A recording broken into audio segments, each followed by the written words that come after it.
이민당국 시설을 향한 총격 사건이 또 발생했습니다. 수감자 1명이 숨지고 2명이 중상을 입었는데 경찰은 정치적 동기가 있을 것으로 보고 수사를 확대하고 있습니다. LA 한인타운 상권 밀집 지역인 유가를 보행자 전용 거리로 조성하는 안건이 LA 시의회를 통과했습니다. 영구화를 전제로 한 이번 계획이 인근 주변 한인 상인들의 의견 수렴 없이 추진되고 있다는 지적입니다. 지난달 신규 주택 판매가 예상치를 크게 웃돌며 2022년 이후 최고 수준으로 치솟았습니다. 건설업체들의 가격 인하와 각종 판매 인센티브가 수요를 견인했다는 분석입니다. 트럼프 행정부가 임신 중 타이레놀 복용을 자제할 것을 권고한 가운데 세계보건기구가 타이레놀과 자폐증이 관련 있다는 증거는 없다고 밝혔습니다. 센터 메디컬 그룹이 올해 메디케어 연례 가입 기간을 앞두고 소속 의료진과 보험 관계사들을 초청해 의견을 나누는 킥오프 행사를 가졌습니다.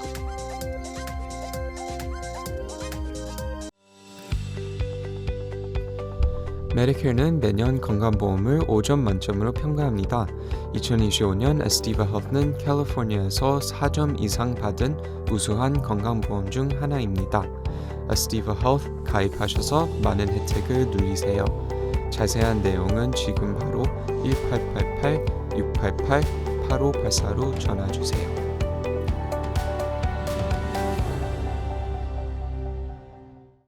매일 아침 마리아, 샘, 알렉스, 에이미는 단지 비즈니스를 하는 게 아닙니다. 꿈을 만들어가고 있죠. CBB는 각 비즈니스의 이야기를 알고 고객 한 분 한 분께 꼭 맞는 솔루션을 제공합니다. 저희가 만드는 것은 단지 금융거래 관계가 아닙니다. 고객 한 분 한 분과의 파트너십입니다. CBB뱅크, 고객 한 분 한 분을 위한 금융 파트너십을 만듭니다. 가족을 사랑하는 마음이 같아서, 건강을 책임지는 마음이 같아서, 한인 사회를 아끼는 마음이 같아서 서울 메디컬 그룹과 한미 메디컬 그룹이 하나가 됩니다.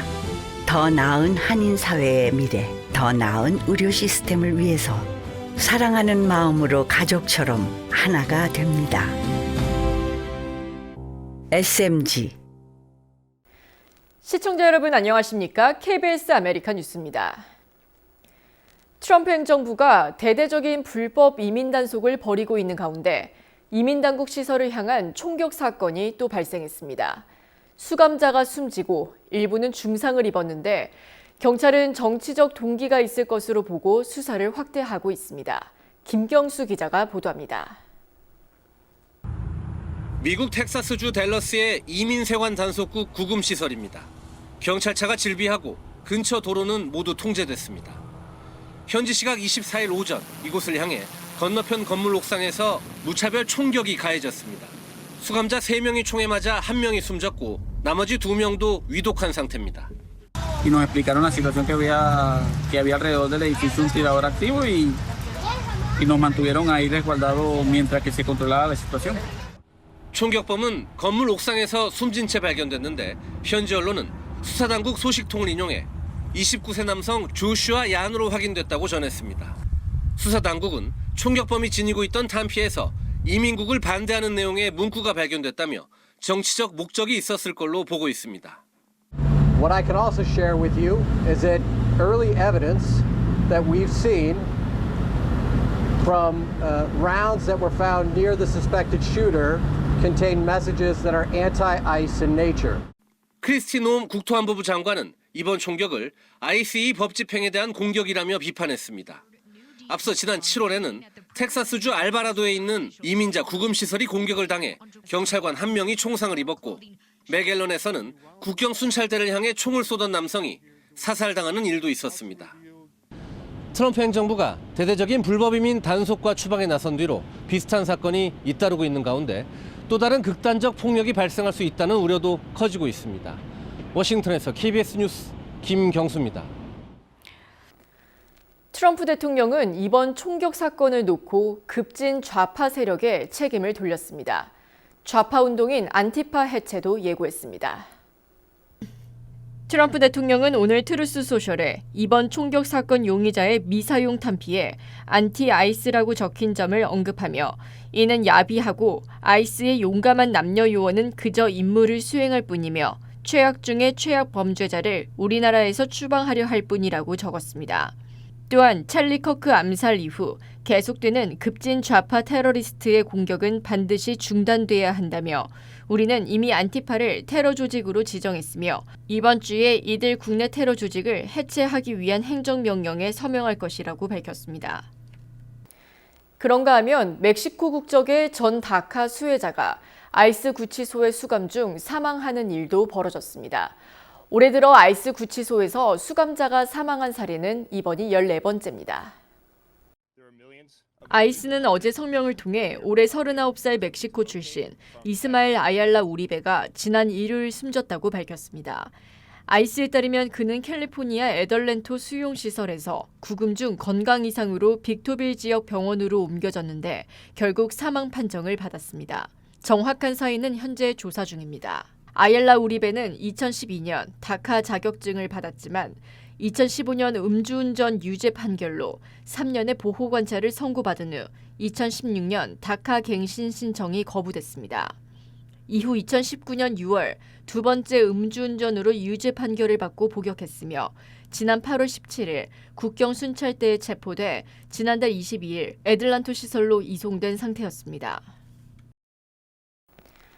LA 한인타운 상권 밀집 지역인 유가를 보행자 전용 거리로 조성하는 계획이 LA시 의회를 통과했습니다. 일단 시범 운영 이후에 영구 시행을 결정하겠다는 계획인데요. 정작 가장 큰 영향을 받게 될 인근 주변 한인 상인들의 의견 수렴 없이 추진되고 있어 우려가 적지 않습니다. 윤범수 기자가 취재했습니다. LA 한인타운을 관할하는 헤더 허트 10지구 LA 시의원이 발의한 모션 동의안입니다. 한인타운 유가선상에 내블락의 차량 통행을 막고 보행자 거리를 조성하는 내용입니다. 시 교통부서가 프로젝트를 담당해 시범 운영해 본 뒤 향후 영구화시킨다는 방안까지 포함됐습니다. 해당 발의안은 지난 17일 LA시 의회 회의에서 만장일치로 승인됐습니다. 별도의 공청회나 주민 발언 기회 없이 다른 안건들과 묶여서 처리된 것입니다. 시의회 안건에는 일부 지지 주민들의 서한이 첨부되긴 했지만 재정평가도 커뮤니티 영향 보고서도 없습니다. 거슬러 올라가면 유가 차단 계획은 2021년부터 추진됐습니다. 당시 윌셔센터 코리아타운 주민의회를 중심으로 카탈리나 스트릿과 알렉산드리아 에비뉴 두 블럭을 막고 K타운 블럭 파티라는 이름의 행사를 진행한 적이 있었는데 이때 진행한 설문조사에서 77.8%의 응답자가 영구화를 지지했다는 것이 이번 발의안 추진 배경입니다. 그러나 이번에는 주민의회와의 상의조차 없었습니다. 그 내용 알고 계셨습니까? 저는 통보를 받은 게 없고 얼핏 듣기는 했으나 저의 의견은 언제나 거기에 관계돼 있는 상인들 그리고 주민들하고 의논을 꼭 해야 된다고 생각합니다. 인근 지역 한인 상인들도 대부분 거리 차단 계획에 대해 일부 소문만 들었고 직접 연락을 받은 적은 없다는 입장입니다. 아무리 주말 임시로 시행한다 해도 요즘같이 경기가 안 좋은 상황에서 주말 장사를 망칠까 우려가 적지 않습니다.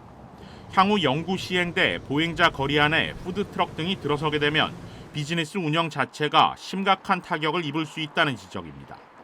좋지 않은 거죠. 실제로 여기 들어오는 것도 힘들고 트래픽이 더 생기는 거잖아요. 그리고 여기 갈 사람들이 다 다른 쪽으로 가고 뜰스트리트 같이 만들고 하고 싶으면은 주차장도 먼저 만들고 퍼밋 그런 거 다 있어야 되는 걸 확인하고 그렇게 해야지. 당연히 매상이 떨어질 수밖에 없죠.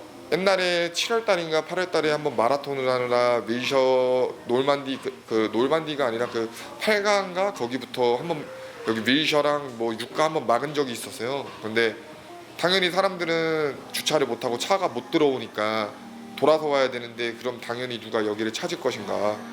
KBS 아메리카는 유가를 차단하고 보행자 거리를 조성하는 이번 계획과 관련해 관할 시의원 사무실 측에 인터뷰를 요청하고 답변을 기다리고 있습니다. 이것은 상인들에게 굉장히 효과를 줄 수 있기 때문에 틀림없이 아웃리치가 있어야 되고 그 사람들의 의견을 존중해야 된다고 생각합니다. 이곳 놀맨디 애비뉴부터 동쪽으로 카탈리나 스트리트까지 이르는 네블럭 구간은 한인타운 내에서도 대형 쇼핑몰과 식당 등 한인 비즈니스가 가장 밀집돼 있는 지역입니다. 이곳의 차량 통행을 차단하는 것은 임시 시행이라 해도 영구화를 전제로 하고 있는 만큼 보다 신중한 접근이 필요하다는 지적입니다. KBS 뉴스 윤범수입니다. 지난달 신규 주택 판매가 큰 폭으로 증가해 2022년 초 이후 가장 크게 급등했습니다. 주택 건설업체들의 가격 인하와 각종 판매 인센티브가 수요를 견인했다는 분석입니다. 상무부는 오늘 지난 8월 신규 주택 판매량이 7월보다 20.5% 증가한 80만 건을 기록했다고 밝혔습니다. 이 증가율은 지난 2022년 1월 이후 3년 7개월 만에 가장 높은 수준으로 전문가 예상치 약 65만 건을 크게 웃돌았습니다. 블룸버그 통신에 따르면 최근 전미주택건설협회 설문에서 응답자의 39%가 구매자에게 할인 혜택을 제공했다고 답했습니다. 대출 이자 하락도 신규 주택 판매량 증가에 힘을 보탠 것으로 평가되고 있습니다. 한편 일부 전문가들은 이번 급증세가 과장됐을 수 있다고 지적하며 향후 몇 달간 판매 속도가 둔화될 수 있다고 전망했습니다. 트럼프 대통령이 자폐아 출산 위험과 관련해 임신 중 타이레놀을 자제할 것을 권고한 가운데 세계보건기구가 임신 중 타이레놀 복용과 자폐증이 관련이 있다는 증거는 없다고 밝혔습니다. KBTV 전상희 기자가 보도합니다. WHO는 성명을 내고 해열 진통제 타이레놀의 주 성분인 아세트아미노펜의 복용과 자폐증 간의 연관성을 확인하는 결정적인 과학적 증거는 없다고 강조했습니다. WHO는 지난 10년 동안 임신 중 아세트아미노펜 복용과 자폐증의 연관성을 조사하기 위해 광범위한 연구가 진행됐지만 현재 일관된 연관성은 확인되지 않았다고 설명했습니다. 그러면서 모든 여성에게 개별적 상황을 평가하고 필요한 약을 권해줄 수 있는 의사나 보건 전문가의 조언을 계속 따르라고 권고했습니다. 그리고 임신 중 특히 초기 3개월간은 어떤 의약품 복용이든 주의를 기울여야 하고 보건 전문가의 조언을 따라야 한다고 강조했습니다. 전 세계에서 자폐 스펙트럼 장애가 있는 사람은 약 6,200만 명으로 최근 인식과 진단은 향상됐지만 정확한 원인은 밝혀지지 않았습니다. 앞서 트럼프 대통령은 자폐 위험 요인 중 하나로 임신 중 타이레놀 복용을 지목해 논란이 일었습니다. 이는 의학적으로 뒷받침되지 않은 주장으로 임산부나 자폐증 환자, 그 가족에게 큰 혼란을 준다는 비판이 제기됐습니다. WHO는 이날 성명에서 아동기 백신이 자폐증을 유발하지 않는다는 강하고 광범위한 증거 기반도 존재한다고 했습니다.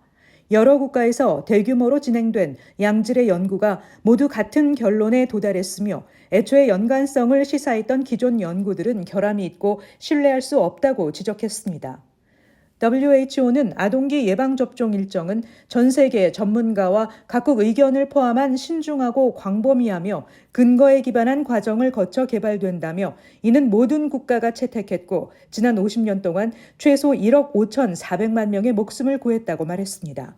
그러면서 예방접종 일정이 근거 없이 지연, 방해, 변경되면 해당 아동뿐 아니라 지역사회의 감염 위험을 급격하게 높인다며 접종 연령이 안 된 영아, 면역 체계가 약한 사람, 기저질환이 있는 사람들은 더 큰 위험에 놓인다고 경고했습니다.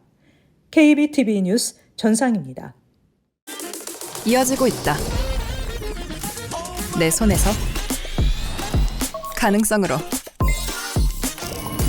이어지고 있다. 가능성이 도전으로 이어지고 있다. 도전이 성공으로. PCB의 능력이 나의 능력으로. 내가 만난 새로운 능력. PC빌리티 PCB뱅크. Blood sugar, a crucial indicator of Blood sugar, weight control, the hidden battle inside us all. We have to make this work. Finally, the hope arrived. GL Pro. This will make history. Not your average supplement. Formulated to support natural weight management. Backed by science, Powered by nature. GL Pro by 정관장. 캘리포니아 주정부와 LA 시정부의 합동 작업으로 사우스 LA 인근 노숙자 텐트촌이 철거됐습니다. 노숙자 텐트촌은 87가와 88가 사이 110번 프리웨이 북쪽 방면에 위치해 지역 주민들에게 큰 불편을 초래해왔습니다. 청소 작업을 지휘한 캘트랜스 관계자는 텐트와 쓰레기, 각종 유해 폐기물을 정리하고 노숙자들의 재유입을 막기 위해 바위와 펜스를 설치한다는 계획입니다. 노숙자 15명은 보호시설 입주를 동의했고 32명은 LA와 카운티 정부로부터 서비스를 받기로 했습니다. 센터 메디컬 그룹이 2026 메디케어 연례 가입 기간을 앞두고 소속 의료진과 보험 관계사들을 초빙해 의견을 나누는 킥오프 행사를 가졌습니다. 센터 메디컬 그룹은 내년에도 차별화된 서비스를 제공해 가입 고객들에게 보답할 계획이라고 강조했습니다. 세리토스에서 열린 킥오프 행사를 이우수 기자가 다녀왔습니다. 센터 메디컬 그룹이 연례 킥오프 행사를 개최했습니다. 메디케어 가입 기간에 앞서 진행된 이번 행사에는 센터 메디컬 그룹 소속 의료진과 보험사 관계자 등 300여 명이 참석했습니다. 보험 그룹과 또 IPA 그룹의 변화가 많은데 저희가 잘 준비해서 여전히 우리 캘리포니아의 한인 어르신들을 위해서 어떻게 하면 최고의 서비스를 제공할 수 있을지, 앞으로 어떻게 하면 더 발전할 수 있을지 논의하고, 센터 메디컬 그룹 제이체 회장은 킥오프 행사에서 캘리포니아 대학교 얼바인 캠퍼스 메디컬 센터 등 80여 개의 종합병원과 협력해 가입자들의 진료와 입원을 지원하고 있으며 네트워크 확장을 통해 2,700명 이상의 의료진을 보유하고 있다고 밝혔습니다. 그러면서 지속적인 네트워크 확대를 통해 가입자들에게 보다 나은 서비스를 제공할 것이라고 강조했습니다. 내년에는 좀 더 많은 의사를 한인타운에 모시고 들어와서 저희가 한인타운에 없는 의사분들, 예를 들어서 엔도크로놀로지스트든 아니면 유로올로지스트든 이분들을 좀 더 모시고 와서 저희가 센터 IPA를 키울 계획입니다. 센터 메디컬 그룹은 이번 킥오프 행사를 통해 의료진과 보험사의 의견을 수렴했으며 내년에 보다 나은 서비스를 제공하기 위한 준비에 나설 것이라고 밝혔습니다. 앞으로 한인타운에서 센터 IPA가 어떻게 커가고 그리고 우리가 주어진 의무, 해야 되는 일들이 뭔지 좀 더 많이 고민하고 생각했어요. 이 킥오프 미팅하면서. 65세 이상 시니어들을 위한 메디케어 플랜 가입은 다음 달 15일부터 12월 7일까지 이어집니다.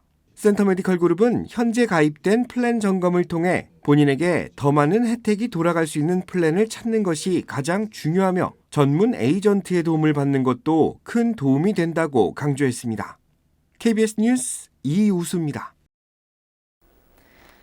한국에선 김건희 여사의 첫 재판이 어제 열렸습니다.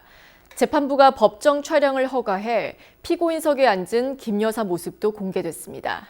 전직 대통령 배우자가 재판을 받는 것도, 그 모습이 언론을 통해 공개된 것도 헌정사상 처음입니다. 신현욱 기자가 보도합니다. 2025 고합 1223호 사건 공판 절차 진행하도록 하겠습니다. 피고인 들어오시라고 하시죠. 피고인 김건희 여사가 고개를 숙이고 두 손을 모은 채 법정에 들어섭니다. 남색 정장 차림에 검은 뿔테 안경을 쓰고 마스크로 얼굴을 가렸습니다. 호송차에서 찾던 수갑은 풀었지만 옷깃엔 수용번호 4398이 적힌 배지를 달았습니다. 피고인석에 앉아선 변호인과 잠시 대화를 나누기도 했습니다. 언론사의 촬영은 1분가량 이뤄졌고 촬영이 끝나자 재판이 시작됐습니다. 재판장이 생년월일을 묻자 김 여사는 1972년 9월 2일이라고 답했고, 이어 직업이 없는 게 맞냐고 묻자 무직입니다라고 답했습니다. 국민 참여 재판을 희망하느냐는 질문엔 아니라고 말했습니다. 하지만 혐의에 대해 직접 발언하진 않았습니다. 특검 측에선 김영근 특검보 등 모두 8명이 출석했습니다. 특검 측은 김 여사가 도이치모터스 주가 조작 사건에 가담해 8억 1천만 원의 부당이득을 얻고 명태균 씨로부터 2억 7천만 원 상당의 여론조사를 무상으로 받았다고 설명했습니다. 통일교 측으로부터 청탁을 받고 고가 목걸이 등 8천만 원 상당의 금품을 받았다고도 밝혔습니다. 이에 맞서 김 여사 측은 주가 조작을 공모하지 않았고 명 씨에게서 여론조사를 몇 차례 받아본 것에 불과하다고 반박했습니다. 통일교 금품 의혹엔 배달 사고 가능성을 제기했습니다. 세 가지 공소 사실을 모두 부인하며 특검이 침소봉대하고 있다고 주장했습니다. 재판부는 증인신문 일정을 정리하기 위해 내일 김 여사 없이 한 차례 준비기일을 연 뒤 다음 달 15일부터 일주일에 2번씩 재판을 진행할 예정입니다. KBS 뉴스 신현옥입니다. 캘리포니아주 프리몬트에 위치한 테슬라 공장에서 근무하던 기술자가 로봇에 의해 공격을 받아 중상을 입었습니다. 인디펜던트에 따르면 피해자는 피터 힌터 도블러로 어제 모델3 생산 라인에서 로봇 분해 작업을 돕던 중 로봇팔이 갑자기 강한 힘으로 분리되면서 의식을 잃는 중상을 입었습니다. 현재까지 100만 달러의 치료비가 발생했으며 앞으로 600만 달러의 비용이 예상된다고 피해자는 밝혔습니다. 또 신체적 정서적 고통과 앞으로 수입 손실 등을 포함해 테슬라와 일본 로봇 제조사 화낙에 총 5,100만 달러 상당의 배상을 요구했습니다. 사건은 오클랜드 연방법원에서 진행 중으로 테슬라와 화낙 측은 공식 입장을 내놓지 않았습니다. 대한민국 하이브리드 항공사 에어프레미아가 항공기업 보잉사와 랜딩기어 교환 프로그램 계약을 체결했습니다. 에어프레미아는 항공기업 보잉사와 랜딩기어 교환 프로그램 계약을 체결했다고 오늘 밝혔습니다. 이번 계약을 통해 에어프레미아는 12년 주기의 랜딩기어 중정비 시 보잉이 보유한 예비 랜딩기어와 기존 랜딩기어를 교환 장착하는 방식으로 운영합니다.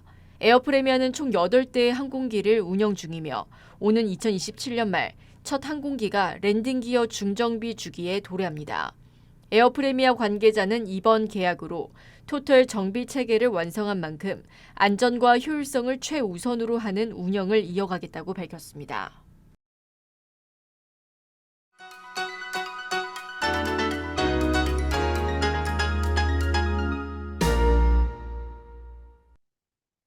주식시장은 오늘도 하락했습니다. 3주 만에 이틀 연속 떨어졌는데요. 오늘은 다우존스가 가장 크게 떨어지고 내스닥과 S&P 500은 그 뒤를 이었습니다. 그중 내스닥은 이틀간의 약세로 3일 동안 상승분의 55%를 반납했습니다.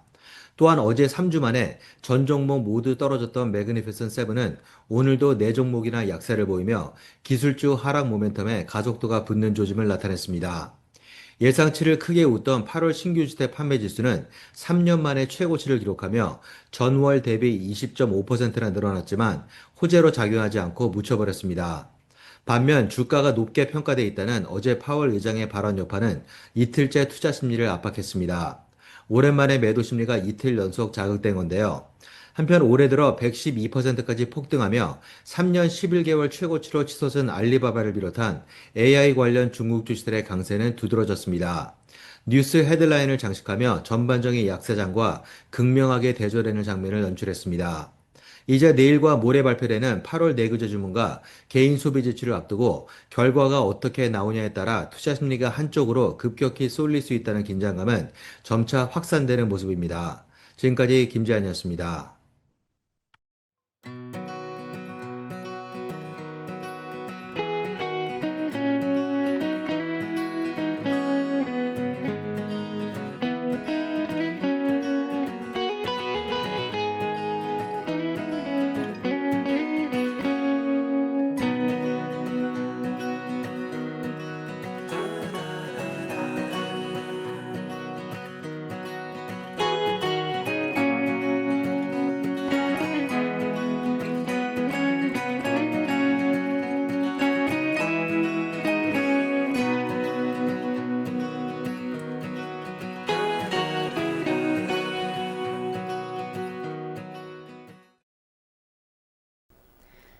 KBS 아메리칸 뉴스 오늘 소식은 여기까지입니다. 저는 내일 다시 찾아뵙겠습니다.